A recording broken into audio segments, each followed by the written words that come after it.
I was standing at the bar, looking at a folded dinner check with my name on it, when I realized my family had found one more way to pretend I was useful without actually making room for me. The waiter had a polite smile on his face. My sister was across the room under a row of soft hanging lights, laughing into someone's phone camera. My girlfriend was beside me, still and quiet, with one hand resting near her glass.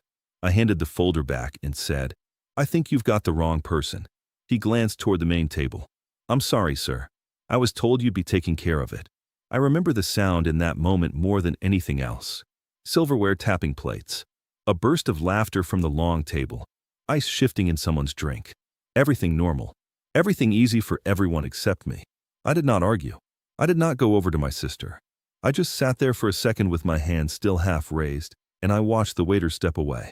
By the end of that week, my father would call me about a wedding problem he could not fix. At the time, I did not know that yet. I only knew there had not been a place card with my name on the table, and somehow I was still being treated like the bill belonged to me. My name is Ryan Mercer. I was 29 then, and I worked in software for a logistics company outside Charlotte. It was steady work, nothing flashy. I sat in meetings, fixed things most people never saw, and got paid well enough to split rent with my girlfriend, Claire, and go out to dinner without checking my banking app first. I had spent most of my life being what my mother liked to call the easy one. That sounded nice when I was younger. What it really meant was simple. I was the child who did not make demands, the one who could be moved, delayed, overlooked, and expected to stay pleasant about it. My younger sister, Madison, had always been the opposite. 2 years younger, louder, faster, the kind of person who could walk into a room and turn everyone's attention toward herself before she even sat down. She had built a whole online personality out of that. Brand posts, engagement photos, little sponsored videos where she held a coffee cup just right and smiled like she had never had a difficult thought in her life. Our parents loved that energy, or maybe they loved what it let them believe about themselves. With Madison, everything felt exciting. There was always some event, some announcement, some crisis that made her the center of the room. I was the quiet one with a practical job, so I became background without anyone having to say it out loud. Still, I showed up. That had become my role too. I came to birthdays. I came to holiday dinners. I brought decent gifts. I stood in family photos and smiled at the right time.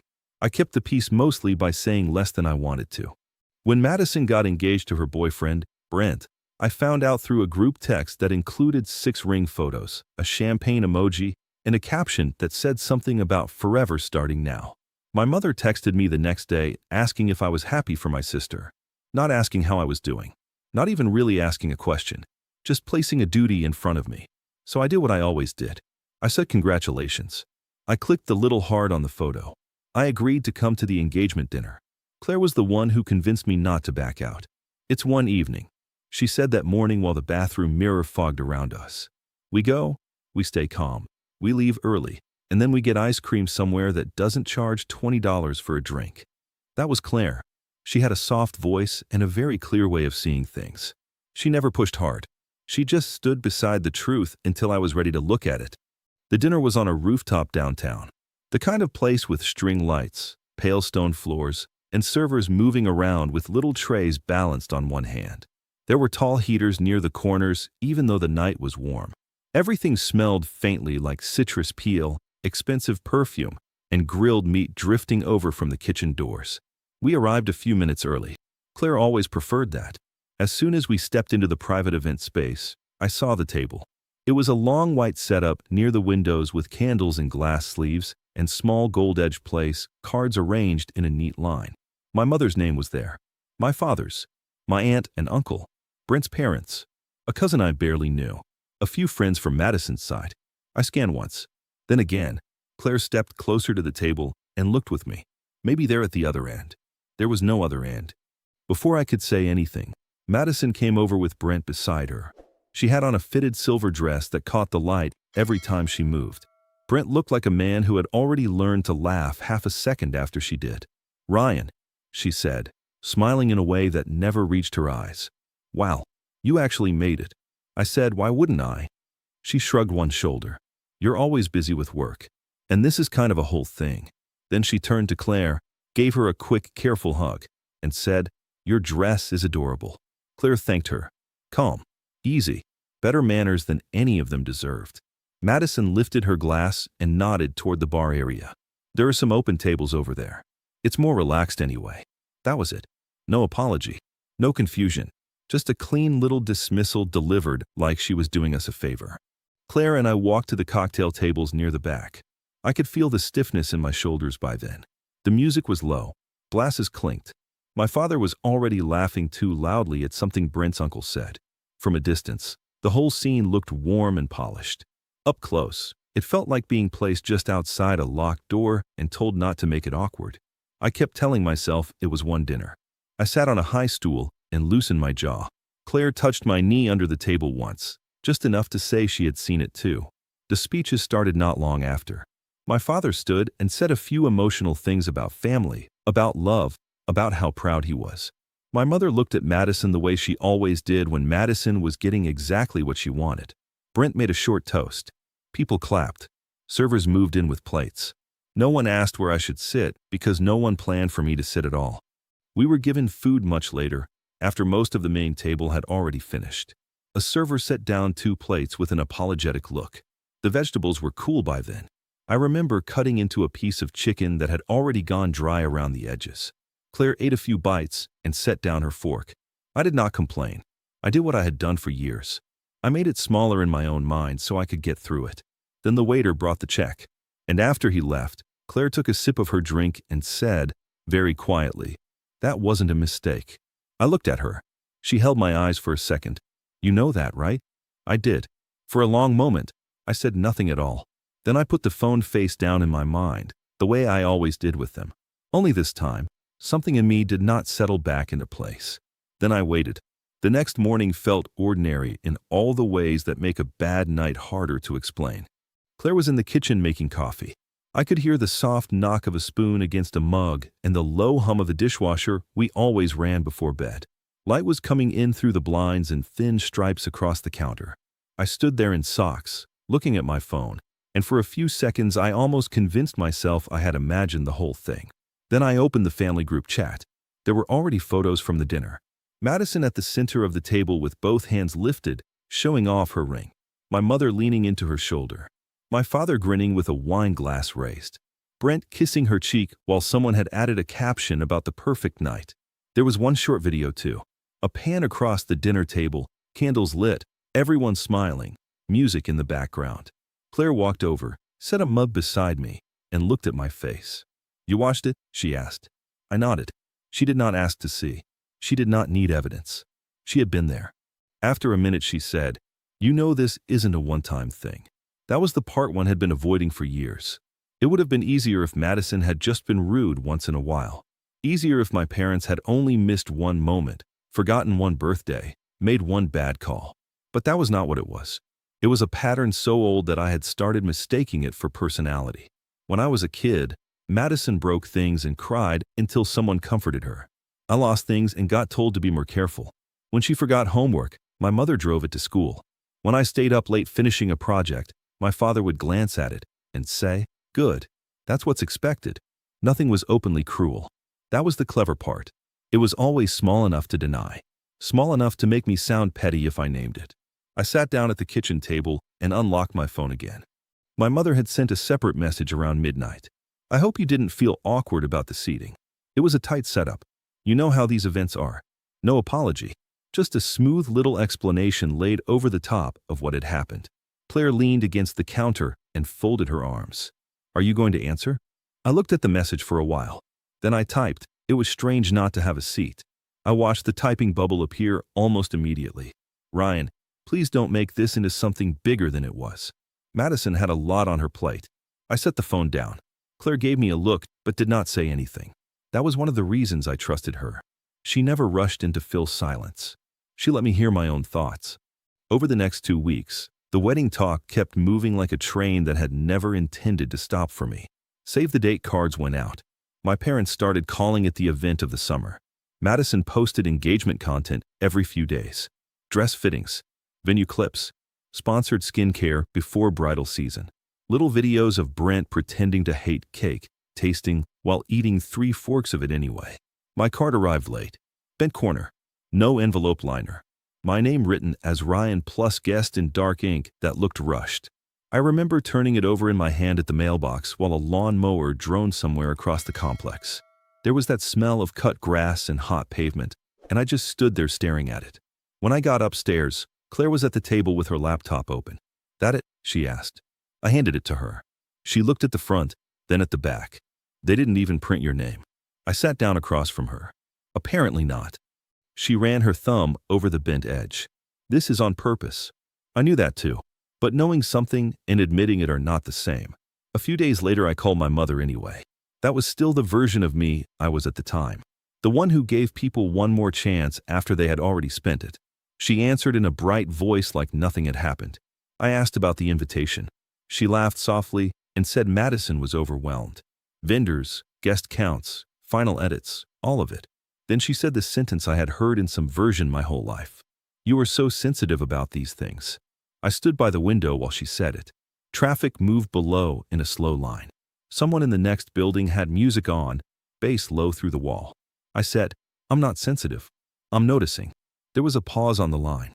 Not long, just long enough for her to decide not to engage with that.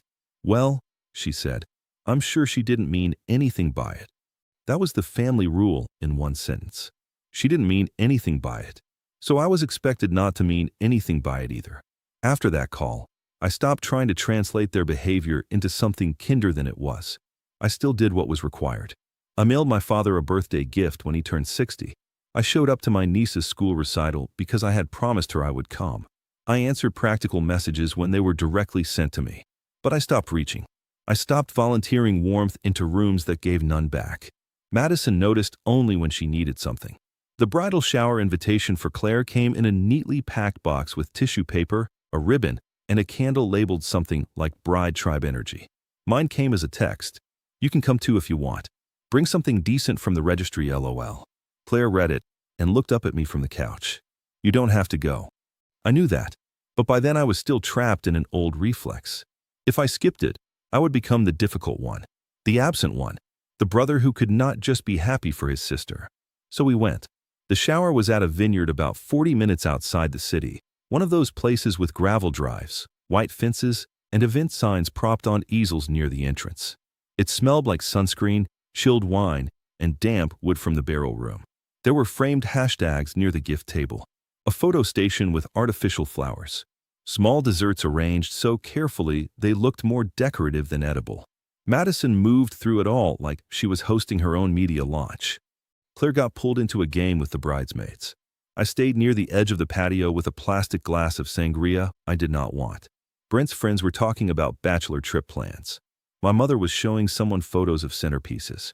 Every few minutes, Madison laughed too loudly at something and turned her face just slightly, like she was checking where the cameras were. I was about to step inside for water when I heard my name. Not shouted, not whispered either. Said in that careless public tone people use when they assume the person they are talking about does not matter enough to hear it. Madison was standing by the gift table with one of her bridesmaids. They both had drinks in their hands. "Ryan is so awkward," she said, smiling down at a stack of wrapped boxes. "He always looks like somebody dragged him here." The bridesmaid laughed. Madison kept going.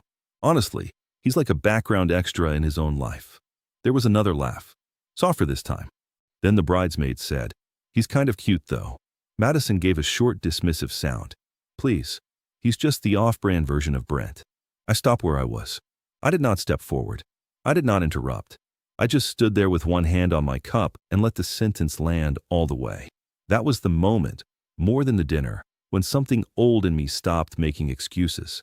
Claire came back a minute later with a paper flower ring from one of the games still around her finger. She took one look at my face and her expression changed. "What happened?" I said, "Let's go." She did not argue. We said a quick polite goodbye to no one important and walked back to the car. Gravel shifted under our shoes. A warm wind moved through the vines beside the lot. Somewhere behind us, people were clapping for another round of gifts. I drove for 10 minutes before Claire spoke. "Was it your sister?" I kept my eyes on the road. "Yes." "What did she say?" I told her. Claire listened without interrupting, one hand resting near the center console. When I finished, she looked out the passenger window for a moment and then back at me. "You know they rely on you not reacting." I tightened my grip on the wheel a little. I know. That's part of how this keeps going. I nodded once. Traffic slowed near an exit ramp. The late sun was low enough to turn the windshield into a dull sheet of gold. I could feel the tiredness setting in behind my eyes, but underneath it there was something else. Not anger exactly. Something colder. Cleaner. When we got home, I changed clothes, washed my face, and sat at the kitchen table while Claire made tea. I started talking then, more than I usually did. I told her about things I had never laid out in one line before. The laptop I had bought Madison years earlier when she said she needed one for school, and then found listed for sale online less than a month later. The holiday dinner where she told people I was between jobs when I had actually just been promoted. The way my mother always explained her behavior as stress, youth, personality, pressure, anything except choice. Claire set a mug in front of me and sat down. She listened all the way through. When I finished, she said, "You don't have to keep volunteering for this." That sentence stayed with me. Not because it was dramatic, not because it solved anything, because it was plain and it was true. I looked down at the tea, steam moving in thin lines off the surface. Then I picked up my phone and opened the family group chat one more time. Madison had posted another photo from the shower. I exited the chat, turned off notifications, and set the phone face down. Then I waited. I did not make any announcements after that. I did not call a family meeting. I did not send a long message explaining my feelings. I did not block everyone in a burst of late-night clarity and then regret it in the morning. I just got quieter in a more deliberate way. That was the first real change. Before that, my silence had mostly been self-protection. After the shower, it became structure. I made a new email folder for anything related to my family. Then I made a separate address altogether for forms, invites, group updates, and whatever else they wanted to send. I moved their messages there one by one. Not out of spite. Out of order. I wanted a place where I could look when I chose to, not every time my phone lit up. Claire noticed what I was doing one evening while I sat at the dining table with my laptop open. The apartment was quiet except for the washing machine running down the hall. It had rained earlier, so the windows were slightly fogged at the edges, and the air smelled faintly like wet concrete drifting in through the cracked balcony door. "You're building walls," she said. I looked up. "Filters." She smiled a little. "That too." Work got better around the same time. It was not magic. It was just what happened when a constant source of noise got turned down. I had more focus, more patience. I slept better. I stopped wasting little pieces of mental energy replaying conversations with my mother or trying to predict what Madison might do next. At the office, I started finishing things faster. I volunteered for a product review I would normally have let someone louder take over. A director asked me to present part of a proposal to leadership, and for once I did not shrink from it. I was good at my job. I had always been good at it. I had just spent years treating that like neutral information because no one at home had ever mirrored it back to me. A month later, my manager pulled me into a conference room with a glass wall and a bowl of wrapped mints in the center of the table. He slid a sheet of paper across to me and said, "We want you leading the rollout." I looked down at it. New title, more responsibility, better pay. I remember rubbing my thumb once against the edge of the page just to ground myself. Outside the room, someone laughed near the printers. A phone rang and stopped. Everything carried on like normal. My manager said, "You've been steady for a long time, Ryan. We should have done this sooner." I thanked him and took the document back to my desk. I did not call my parents. I did not text Madison. I did not put it online. That mattered more than I expected it to. Keeping something good unshared with people who would either minimize it or repurpose it felt unfamiliar at first. Then it felt clean. That weekend, Claire and I left town for 2 days and rented a small cabin north of the city. Nothing dramatic. Just trees, a gravel drive, a porch with 2 chairs that leaned slightly uneven on the boards. We brought groceries, books we had both been meaning to read, and our phones mostly stayed face down on the table by the door. The place smelled like cedar and dust the first hour we were there. By evening it smelled like pasta sauce, dish soap, and the cool air that came in each time we opened the screen door. We hiked one trail on Saturday morning, made coffee slowly, sat outside after dark, and listened to insects and the occasional movement of branches overhead. At one point Claire asked, "Do you miss them, or do you miss the version of them you kept hoping for?" That was a hard question mostly because it was so calm. I thought about it while looking out past the porch railing into a line of pines. Then I said, "The version." She nodded once, Like that answer made complete sense. On the drive back, we talked about moving when our lease ended. Somewhere a little quieter. More space. Fewer reasons to keep circling the same routines. It was the first time in a while that my future felt like something I was building instead of something I was bracing for. Meanwhile, the wedding machine kept rolling without me. I saw pieces of it online because some things still slipped through before I adjusted my settings. Madison's bachelorette weekend. Dress fittings. A venue teaser with chandeliers and tall windows. A bridal partnership with some planner service that reposted her content and called her a dream client. Then one Thursday night, Claire sent me a link. No caption, just the link. I was still at my desk finishing notes from a late meeting. Most of the office had emptied out. The overhead lights had that dim, end-of-day feeling, and the cleaning crew had started on the far side of the floor. I clicked it. It was one of Madison's new posts. A short sponsored video at what looked like the wedding venue. White dress. Hair done. Brent smiling beside her while she turned in a slow circle under a chandelier. The caption sat underneath in polished, cheerful language. So grateful to my amazing brother Ryan for making this dream venue possible. I read it twice, then a third time. She had not asked me for money. I had not sent her money. I had not made anything possible. She had simply taken my name and attached it to a fiction because it helped the image. I sat back in my chair and looked at the screen until the motion in the video looped again. Claire called a minute later. You saw it? Yes. A pause. Then she asked, what are you thinking? I looked out through the dark glass wall of the office. My reflection was faint there over the empty desks. I'm thinking, I said, that this is the first time she's lied in a way I can point to. Claire stayed quiet. I kept going. The dinner was deniable. The shower was private enough. The invitations, the comments, all of that could be minimized. This can't. She exhaled softly on the other end. So what do you want to do? I did not answer right away. Because for the first time, I was not thinking in feelings. I was thinking in steps. Step 1, save everything. Step 2, do not respond while angry. Step 3, let them show me how far they plan to take it. I said, nothing tonight.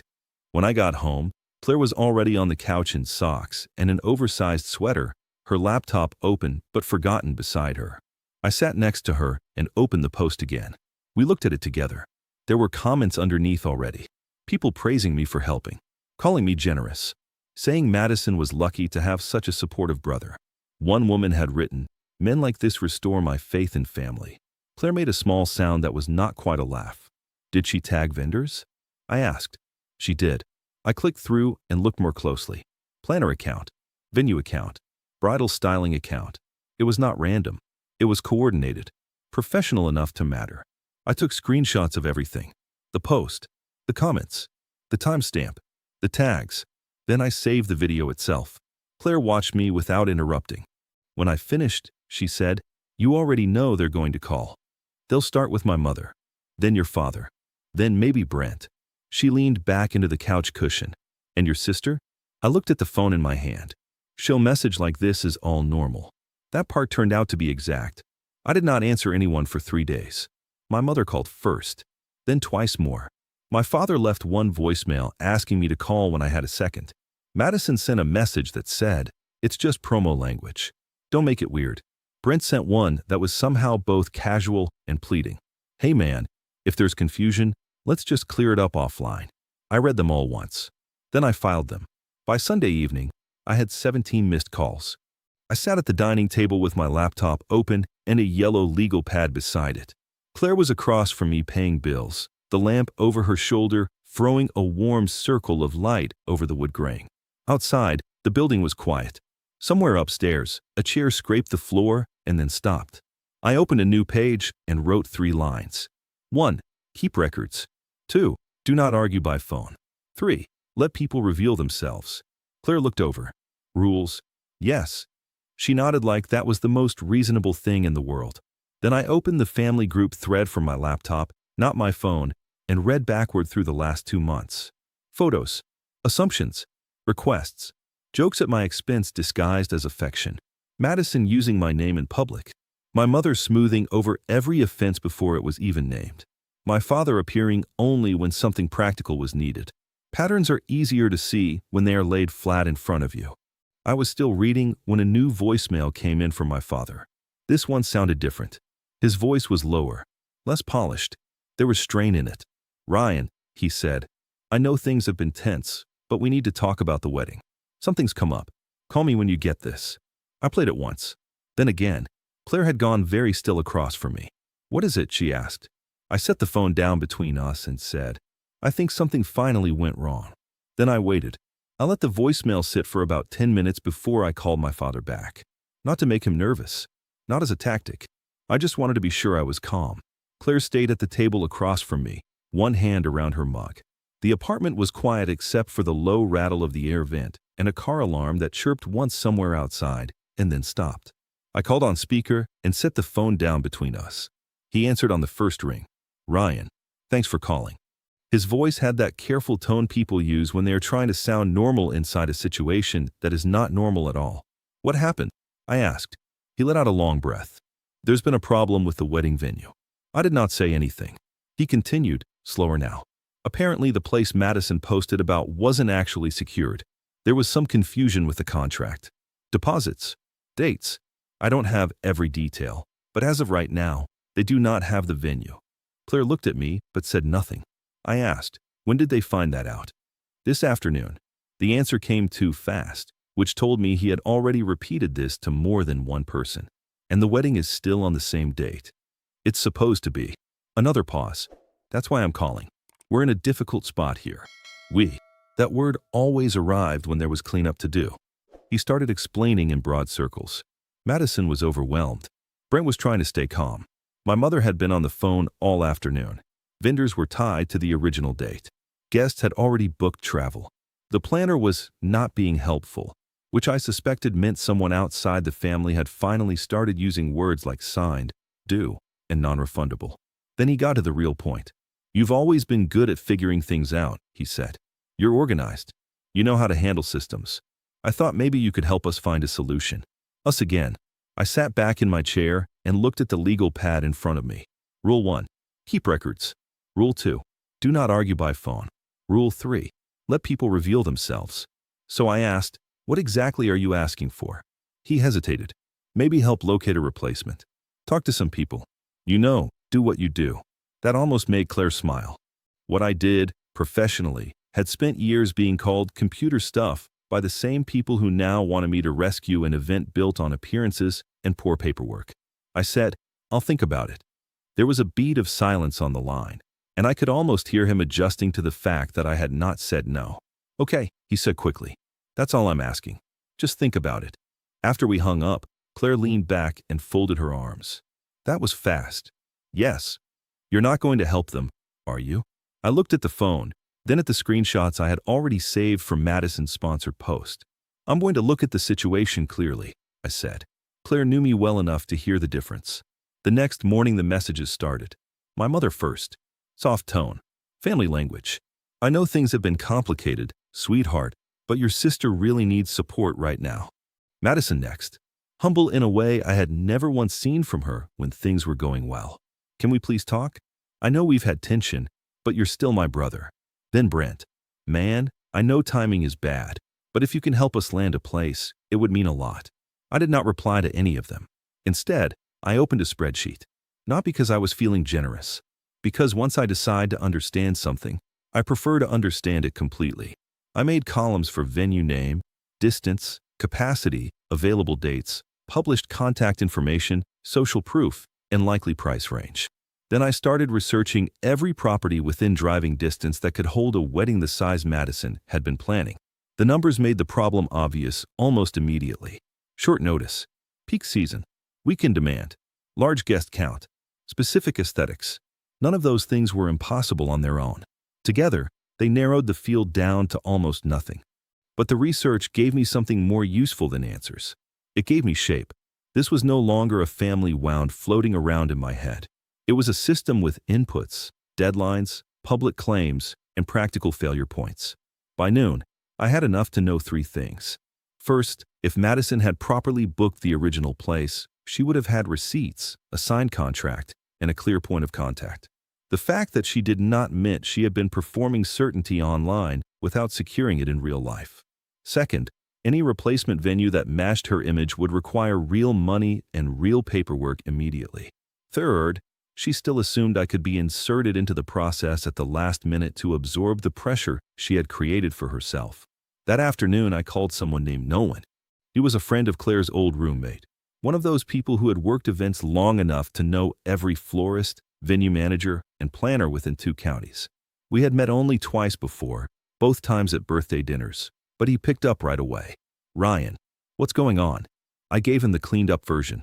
My sister's venue fell apart. Date still set. Large guest list. Tight timeline. I asked whether anything decent was even available. He laughed once, not cruelly, just out of professional disbelief. "For a Saturday? In that window? Unless she wants a hotel ballroom with bad carpet or a noon ceremony in July, probably not. Anything photogenic?" That made him pause. "I mean," he said slowly, "there are places people photograph all the time without actually booking events there. Estates, private properties, renovation projects, stuff that looks great online and means nothing operationally." I said, "Tell me more." He mentioned one property an hour outside the city. Historic exterior, conservatory, stone steps, garden wall. It had been featured in regional content already because the restoration work was beautiful, but it was not open for regular events yet. In other words, perfect for pictures and useless for a real wedding. I wrote the name down. Nolan kept talking, mostly venting about clients who treated visibility like contract law. People who thought tagging a venue online somehow counted as confirmation. When he finished, I thanked him and hung up. Then I sat still for a minute with the pen in my hand. This was the moment the shift became final. Not from hurt to anger, from hurt to procedure. I took out the legal pad and wrote 3 new lines under the first set of rules. Step 1, confirm what they believe. Step 2, never offer more than they asked for. Step 3, let their urgency do the work. Claire came in from the balcony and looked down at the page. "That looks official." "It needs to be." She pulled out the chair beside me and sat down. "Talk to me." So I did. I explained the venue problem, the research, the timing, the type of place Madison would still want even now that she was supposedly desperate. I explained how much of her wedding had already been built online rather than in any document I had seen. I explained that people like my sister were often easiest to mislead when what they wanted already looked true. Claire listened with her hands folded in her lap. When I finished, she asked, "What are you actually trying to do?" I answered honestly, "I'm done reacting to whatever version of reality they hand me. I want facts. I want records. And I want the consequences to belong to the people who created them." Claire studied my face for a moment. Then she nodded once. "All right." She did not ask me to be nicer than I felt. She did not ask me to forgive anyone in advance. She just asked one practical question. "Are you going to keep everything documented?" "Yes." "Good." That evening, I finally replied to Madison. I kept it short. "I can look into options. Send me the guest count, exact date, and any non-negotiables." Her response came in under a minute. "Too fast. Too grateful. Too easy. You are seriously saving me. Around 180 to 200 people. Same date if possible. I really want elegance, natural light, and good photo spaces. I trust you." I read that last line twice. I trust you. Not because she meant it. Because she needed it to be true long enough to use it. I asked for the planner's information, then the current vendor list, then whether deposits had been placed elsewhere. Madison answered all of it in fragments, voice notes, screenshots, half-complete information. Chaotic. Vague. Exactly what I expected. From those scraps, one pattern became obvious very quickly. She had built almost everything around image first and confirmation second. By the end of the night, I had a folder on my desktop with her messages, screenshots of the public claims she had already made, venue links, timing notes, and a short summary of what she believed I was doing for her. I titled it with the wedding date. Then I closed the laptop. Claire was already in bed reading.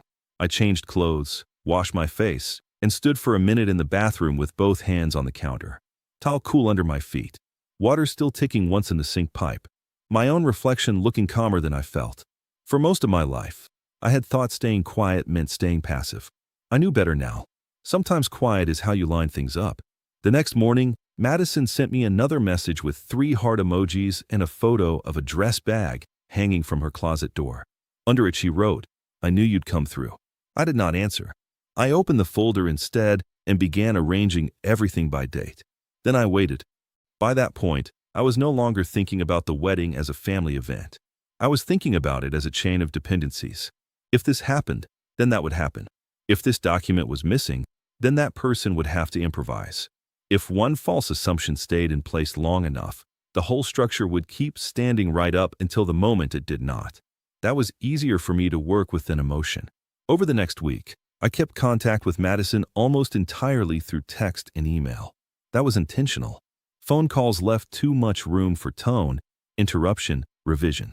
Written messages stayed where I could review them later. She kept sending me pieces of what she needed. Guest count updates, mood boards, photos of table settings from other weddings, a screen recording of some venue account she liked because the stairs felt editorial. She talked about chandeliers, symmetry, soft daylight, room flow, video angles. Very little about the actual ceremony. Nothing about vows. Nothing about marriage itself. Claire noticed that too.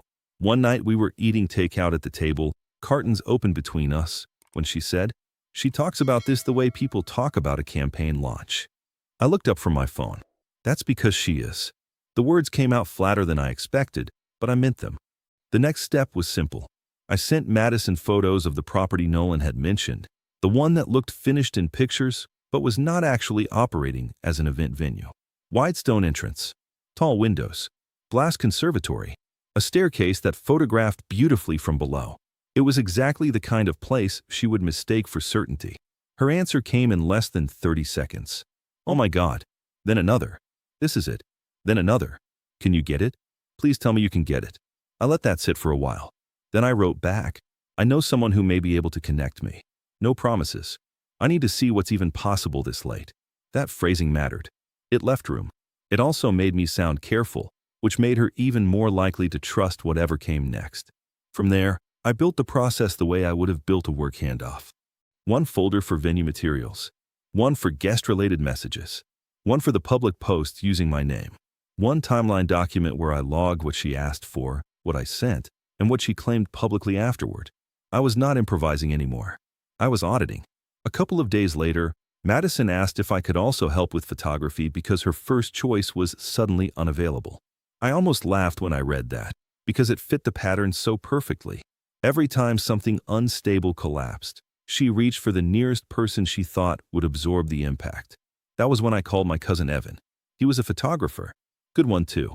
Weddings, portraits, commercial shoots, whatever paid well, and let him work on his own terms. He also happened to be one of the relatives Madison had treated badly for years in ways everyone pretended not to notice. Nothing loud, just the usual exclusion, little remarks, not inviting him to things until late if at all. When he answered, he sounded half amused before I even finished explaining why I was calling.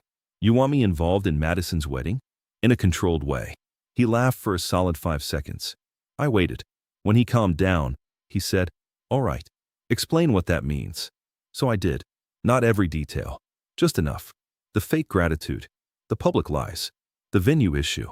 The fact that she was once again building an image first and assuming reality would arrange itself around it. Evan was quiet when I finished. Then he said, "You know the family will act shocked when this blows back on her." "Yes. And your mother will somehow make this about how hurt Madison feels." "Yes." He made a low sound into the phone. Then I'm in. I thanked him and sent over a contact email I had created for the purpose. Not his real name, not his public brand, just a clean, neutral vendor identity that would be easy for Madison to accept without looking closely. She loved the portfolio immediately. Of course she did. Evan was talented, and Madison had always been good at wanting the work while dismissing the person behind it. She sent a string of messages that afternoon. "These photos are perfect. They actually look emotional, not cheesy. Can he hold the date? Ryan, seriously, where did you find him?" I answered only what was necessary. "I'll check." Then I documented that too. Claire watched all of this with a kind of calm concern that never turned into interference. One evening she stood behind my chair while I updated the timeline and read over my shoulder for a minute. The desk lamp was on. The rest of the room was dim. Outside, rain tapped lightly against the balcony rail.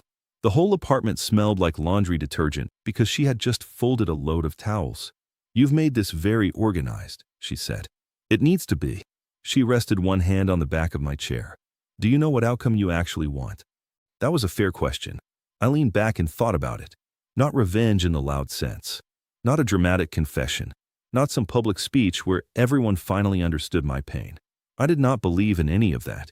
People like my parents could watch the truth happen in real time and still call it a misunderstanding if that made life easier. What I wanted was narrower than that. I wanted the truth to arrive in a setting where no one could soften it fast enough. I wanted their assumptions to fail in public under their own weight, without me needing to explain a thing. So I said, I want them to experience the consequences of treating everything like it will sort itself out because someone else will step in. Claire considered that, then nodded. That sounds accurate. There was one more piece that fell into place on its own. Madison sent around the gift registry.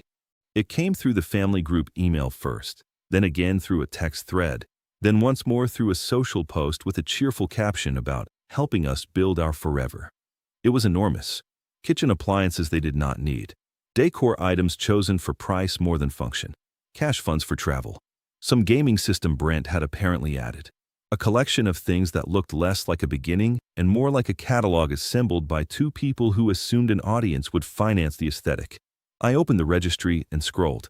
Claire came around with 2 mugs of tea and set one beside me. Bad. Predictable. She leaned in and looked. Halfway down the list was a serving board with their initials carved into it.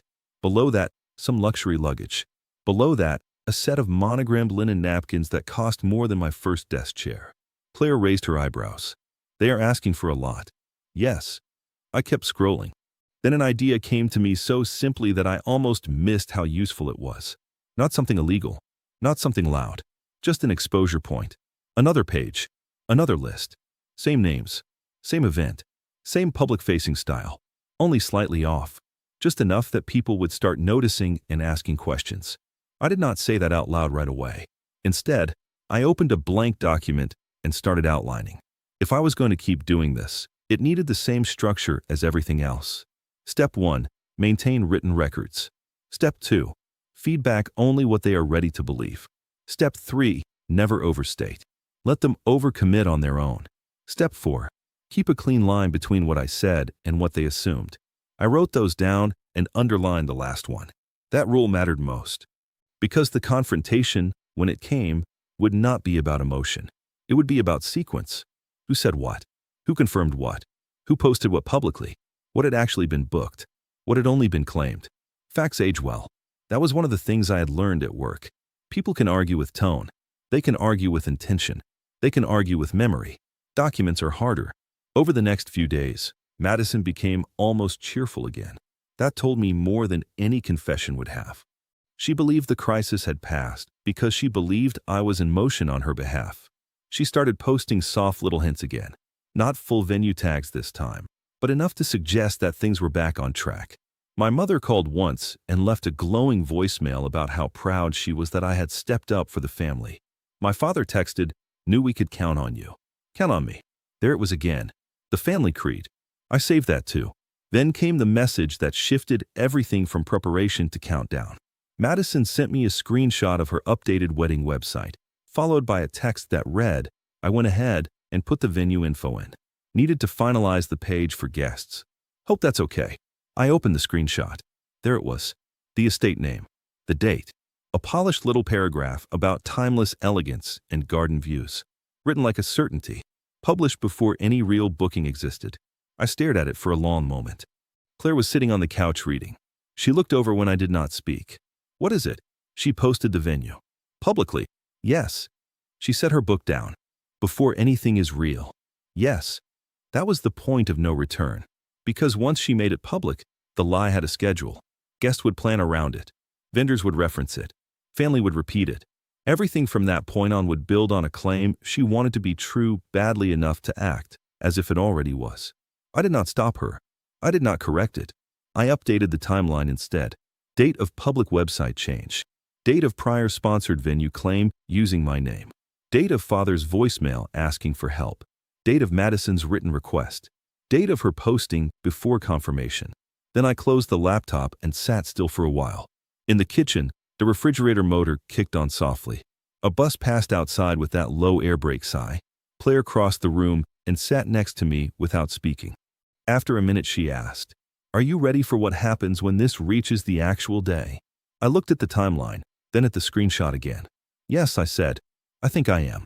And after that, there was nothing to do but keep the structure intact, answer only when useful, and let the calendar move toward the date she had already chosen to trust. Then I waited. The wedding was set for a Saturday in mid-June. By then, everything around it had taken on that strange polished look events get right before they happen. Final emails, reminder texts, outfit plans, travel confirmations. A steady stream of small public signals meant to tell everyone that the machine was working. From the outside, it probably looked stable again. Inside my folder, it looked exactly the opposite. The week before the date, my mother left me 2 voicemails in one day. The first was cheerful and almost emotional. She said she had always known I would come through. The second was practical. She wanted to know whether I had a final contact name for the venue coordinator because Madison was tightening timelines. I did not answer either one. Instead, I saved both audio files and added a note beneath them in the timeline. No signed contract ever provided. No invoice. No deposit receipt. Family proceeding as if confirmed. That Friday night, Madison texted me 3 times. The first message said, "Can't wait to hug you tomorrow." The second said, "Seriously, thank you for saving this." The third was a photo of her dress hanging from a door frame, zipped in white fabric, lit by a floor lamp like it was already part of a magazine spread. I looked at the messages and set the phone down. Claire was beside me on the couch with her legs tucked under a blanket, reading something on her tablet. She glanced over. "You okay?" "Yes." "You look very calm." "I am." That was true. Not because I felt kind. Not because I felt finished. Because by then there was nothing left to solve. Everything that mattered had already been set in motion by the people who assumed reality would keep adjusting itself around them. The next afternoon, Claire and I did not go to the estate. We went to a coffee shop about 10 minutes away instead. Small place. Brick walls. A chalkboard menu with half the letters rubbed thin. It smelled like espresso, warm sugar, and lemon cleaner. We sat by the front window with 2 drinks and my phone between us on the table. The ceremony was supposed to begin at 4. At 3:41, Evan sent the first message. "No setup here. Front gate closed. No event staff." At 3:47, another one. "Cars arriving. People confused." At 3:52, a photo came through. A line of guests in summer clothes standing near the entrance gates, looking past them toward the property. No signs. No welcome table. No florist van. No staff in black carrying clipboards. Just people waiting in the sun with the posture of guests who were trying not to be the first ones to ask what was wrong. Claire looked at the image and then at me. I took a sip of coffee and said nothing. At 4:03, my phone lit up with Madison's name. I let it ring. At 4:05, another text from Evan. "Security just came out. Owner not expecting anyone." At 4:08, Madison called again. Then my father. Then my mother. I turned the phone face down. Claire lifted one eyebrow. "You're not answering?" "No." At 4:12, Evan sent a longer message. "Your sister is saying there must be some mistake. Brent is on the phone with someone, maybe Planner. Your mom is crying but trying not to. Guest still waiting." I read that one twice. Not out of pleasure, out of recognition. This was what happened when a fantasy finally reached the point where it needed a gate code, a signature, a paid deposit, and a person with authority to open a door. At 4:19, Madison posted a story. It was a close shot of her face with a caption that said something vague about unexpected venue issues and staying positive. Even then, she was still trying to shape the narrative before the facts finished arriving. At 4:27, my father called again. This time he left a voicemail. His voice had changed. No polish left in it. "Ryan, call me back right now. Nobody can get in. They're saying there's no booking here. If there's something we're missing, I need you to tell me now." I saved that too. Then I put the phone back down. The coffee shop was quiet around us. Milk steaming behind the counter. Soft music overhead. A couple near the door talking about paint colors for their kitchen. Regular life moving forward while, a few miles away, my family stood in formal clothes outside a place they had treated like content instead of contract. At 4:35, another photo came in from Evan. This one was wider. Guests were leaving. Some were heading back to their cars. A few older relatives were sitting on a low stone wall in the shade. One of Brent's groomsmen had taken off his jacket and was holding it over his arm. My mother was standing with both hands over her mouth. My father had one hand on his hip and the other pressed to his forehead. In the center of the frame, Madison stood in her dress near the closed gate. One heel turned slightly sideways in the gravel, phone in her hand, face tight with the kind of panic no filter can smooth. Claire looked at the picture for a long second. Then she asked, very softly, "Do you want to leave?" I thought about it. Then I said, "Not yet." By 5, it was over. No backup venue. No late safe. No magical relocation. Just a failed event collapsing in real time under the weight of assumptions that should have been paperwork. The text turned ugly after that. Madison first. "Where are you?" Then, "Why is nobody here?" Then, "You said this was handled." I did not answer because that last part was the lie she needed most, and it was not one I had ever actually told. At 5:18, Brent sent a message that said only, "Did you know this wasn't real?" I read it and put the phone back down. That evening, back at home, I opened the laptop and reviewed everything in order.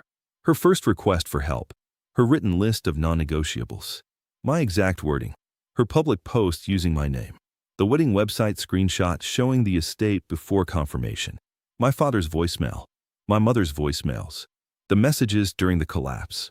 Timelines calm people down because they remove the temptation to tell the story in whatever order feels most flattering. Claire sat beside me while I arranged it. The apartment was dim except for the lamp over the table. I could hear the freezer drop a tray of ice in the kitchen. Outside, rain had started again, faint against the windows. Around 8, my mother called. I answered this one, not because I owed her anything, because the moment had finally arrived where she could not talk around the facts without stepping directly over them. Her voice was thin and tired. "I just don't understand how this happened." I said, "You never saw a contract, did you?" Silence. Then she said, "That's not the point." "It is the point." Another silence. Longer this time. I kept my voice even. "Did Madison ever send you a signed agreement? A receipt? A paid deposit confirmation?" "No." But she said, "I know what she said." She inhaled sharply, and when she spoke again there was blame in it now, looking for somewhere to land. "You were helping her." I asked for information. I never confirmed a booking. That's not how she understood it. I looked at the open timeline in front of me. Then I said, what she understood is not the same thing as what existed. She did not answer that. So I continued. She used my name publicly before I gave her anything. She told people I paid for a venue I never paid for. She put a location on her website before it was secured. She treated public image like proof, and all of you went along with it. My mother's voice dropped lower. So you let this happen. There it was. The family instinct. Not what happened. Not who caused it. Who failed to absorb it quietly enough. I answered with the plainest thing I had. I did not create a fake booking.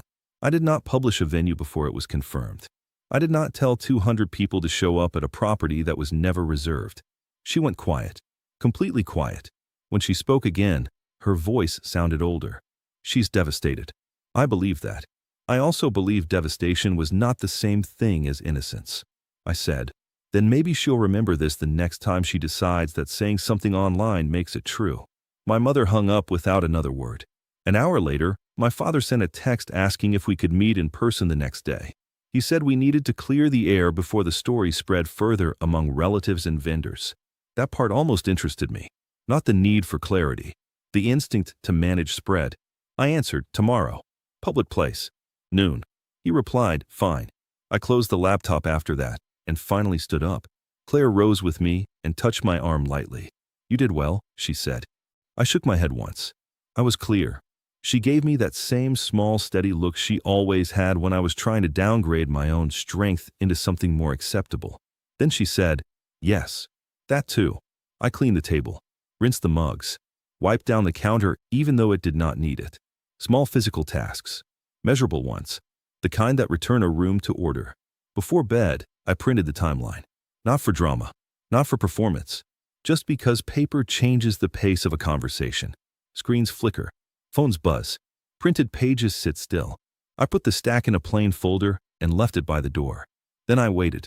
The next day was warm and bright in that plain way Sundays sometimes are after rain. I met my parents at a hotel cafe near the highway just before noon. Not a fancy place.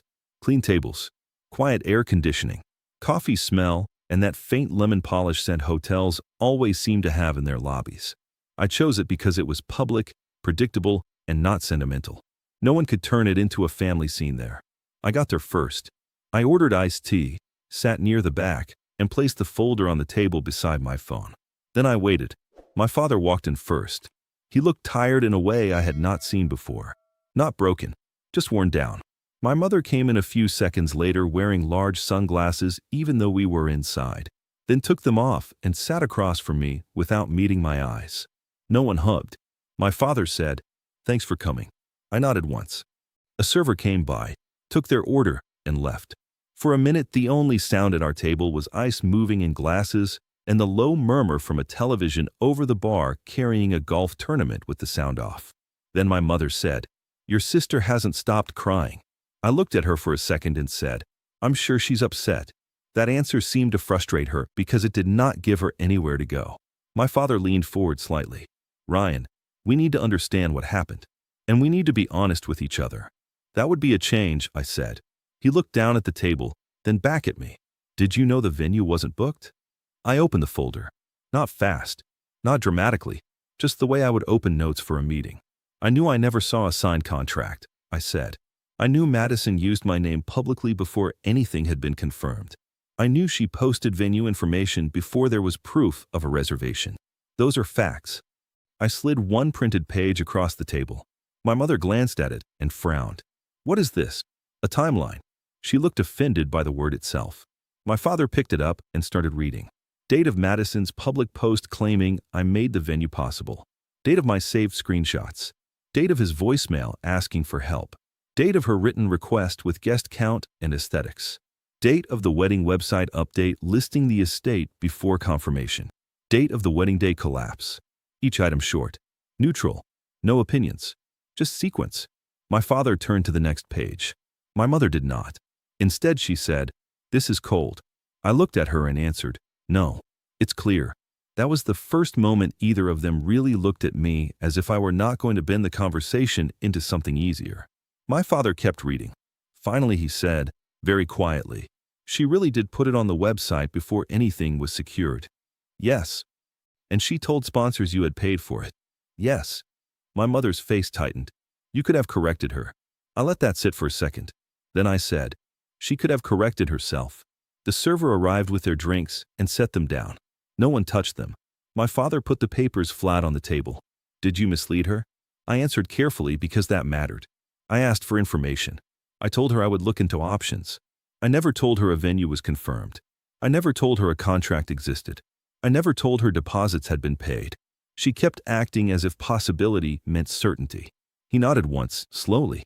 My mother looked from him to me like she was waiting for one of us to soften that into something else. Neither of us did. After a while she said, "You wanted her to fail." That was the closest anyone had come to naming the truth directly.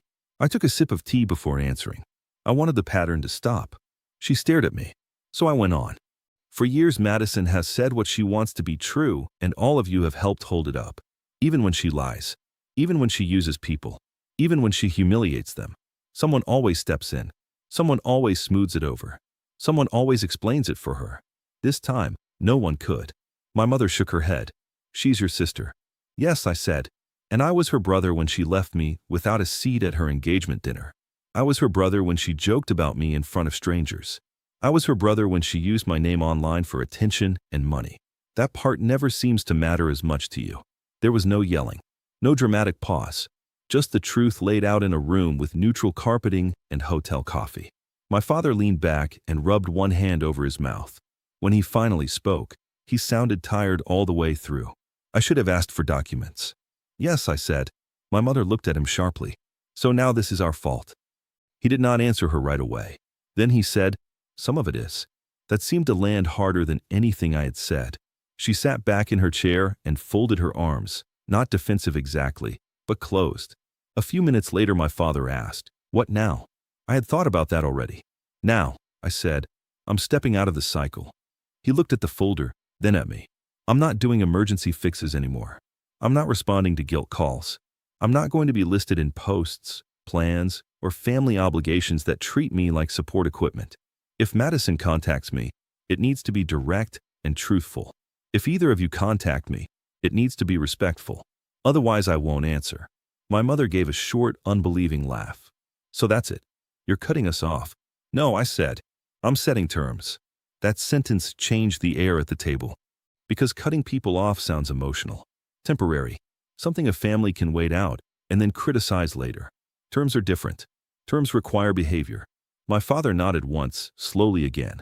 My mother looked down at her untouched coffee. No one apologized in a clean, satisfying way. Real life rarely gives you that. My father said he should have paid more attention. My mother said Madison had been under pressure. Both statements were true in their own narrow ways, and still not enough. But something had shifted, and I could feel it. Not because they suddenly understood me completely, because for once I had defined the situation before they could. We left after about 40 minutes. Outside, the parking lot was bright and still damp in the shade. My father paused by his car and said, "I'll talk to your mother." "And to Madison." I nodded. Then he added, "You were right to keep records." That was as close to endorsement as I expected from him. My mother got into the passenger seat without saying goodbye. I drove home with the windows cracked and did not turn on the radio. Just road noise, warm air, and the feeling of some internal machine finally powering down. When I got back, Claire was in the kitchen wiping out a skillet from lunch. There was music on low from her phone, something soft and familiar. The apartment smelled like garlic and dish soap. She looked up when I came in. "How was it?" I set the folder on the counter and said, "Quiet." She smiled a little. "The useful kind?" "Yes." She handed me a towel, and I dried the clean plates while she stacked them. No ceremony, no debrief all at once. Just ordinary movement in a room that belonged to us. Later that afternoon, I took the family folder and moved it into the new email account I had made months earlier. I labeled it, archived it, and closed the laptop. Then I went for a walk with Claire through the neighborhood. Trees moving in light wind. A dog barking behind a fence 2 streets over. Someone grilling somewhere nearby. We talked about paint colors for the extra room in the place we wanted to rent. Whether we should get a small kitchen table first or wait until after the move. Normal things. Future things. By the end of summer, we moved. A little farther out. More space. Better light. Quiet street. We bought a bookshelf we assembled badly the first time and had to redo after dinner. We planted herbs in cheap planters on the back step. We got into the habit of making tea at night and leaving our phones in the other room more often than not. My family still exists, of course. My mother sends shorter messages now. My father is more careful. Madison reached out once, weeks later, with a text that said, "I'm still angry, but I know I crossed lines." That was not a full apology, but it was the first sentence she had ever sent me that sounded like it had cost her something to say. I answered the next day, not right away. "Then don't cross them again." That was enough. Every now and then somebody asks me for advice about family, usually in that hesitant way people do when they are half embarrassed by what they have been tolerating. A coworker with a brother who only calls when he needs money. A neighbor trying to plan a holiday around parents who rewrite every conversation. Nothing dramatic, just familiar patterns wearing different clothes. And I always think the same thing.